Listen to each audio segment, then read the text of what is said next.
1 August 2024 पासून पूर्ण देशभरात हे 7 बदल लागू होणार. नियमांमध्ये झालेला बदल ज्याचा सरळ जो परिणाम आहे तो सामान्य माणसाच्या खिशावर पडणार आहे.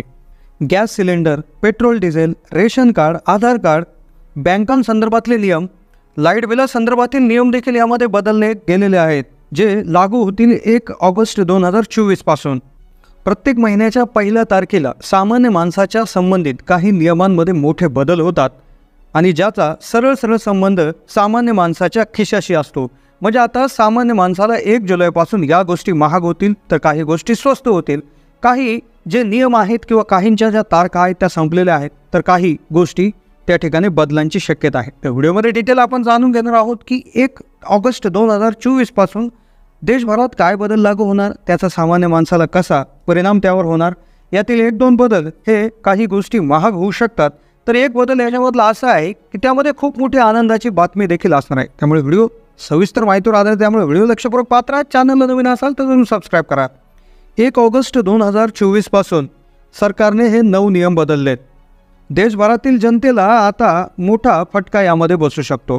प्रत्येक महिन्याच्या पहिल्या तारखेला वेगवेगळे नियम बदलतात, ज्याची माहिती वेळेआधीच आपल्याला असणं गरजेचं असतं, अन्यथा आपलं नुकसान होऊ शकतं. आता यामध्ये गॅस सिलेंडरच्या रेटच्या संदर्भात एक सगळ्यात महत्त्वाचा नियम आहे. कदाचित गॅस महाग होऊ शकतो.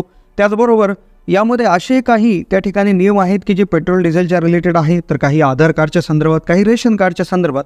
तर सविस्तर आपण जाणून घेऊयात की काय गोष्टी त्या ठिकाणी तुम्हाला हे करावं लागतं. आता बँकेच्या संदर्भात तुम्हाला जास्त चार्ज द्यावे लागतील जर तुम्ही अशा पद्धतीचे बँकिंग म्हणजे ऑनलाईन बँकिंग जर तुम्ही करत असाल, तर तुम्हाला प्रति ट्रान्झॅक्शन आता इतका चार्ज द्यावा लागेल.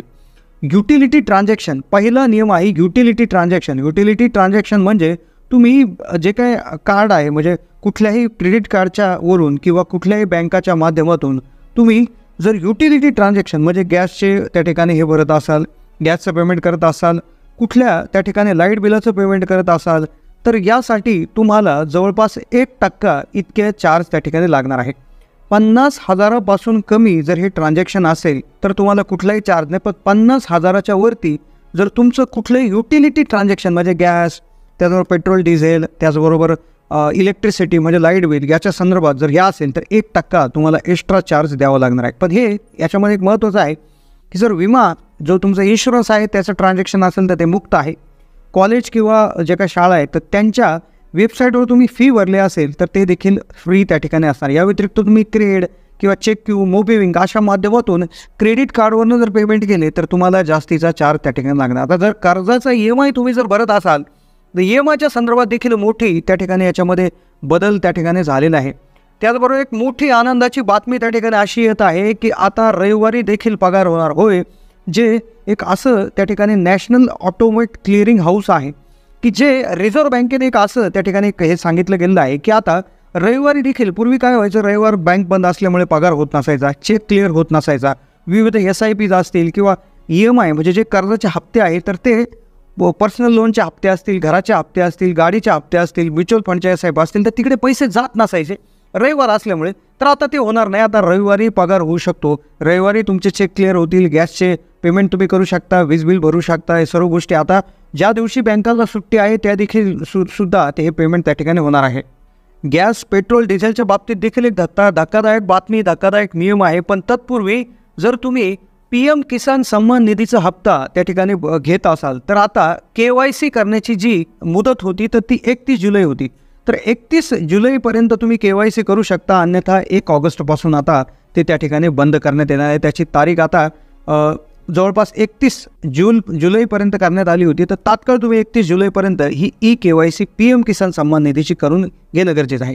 गॅस, पेट्रोल, डिझेलच्या बाबतीतला जो नियम आहे, पण त्यापूर्वी जर तुम्ही इन्कम टॅक्स भरत असाल, इन्कम टॅक्स रिटर्न भरत असाल, तर इन्कम टॅक्स रिटर्नची जी डेडलाईन आहे, शेवटची तारीख आहे ती 31 जुलै आहे.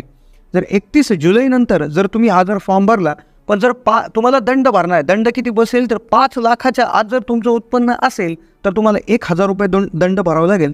आणि तेच उत्पन्न तुमचं जर 5 लाखापेक्षा जास्त असेल तर तुम्हाला 5,000 रुपयापर्यंत दंड बसू शकतो. चेकच्या संदर्भात देखील एक नियम त्या ठिकाणी बदललेला आहे.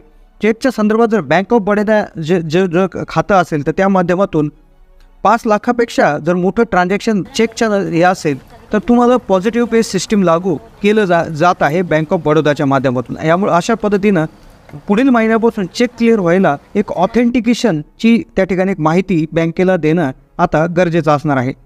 सर्व माहिती क्रॉस व्हेरीफाय करूनच चेक क्लिअर केला जाणार आहे, ज्यामध्ये बेनिफिशरीद्वारा टाकलेलं नाव, account number, amount, check number हे सर्व तिथे टाकणं गरजेचं असणार आहे.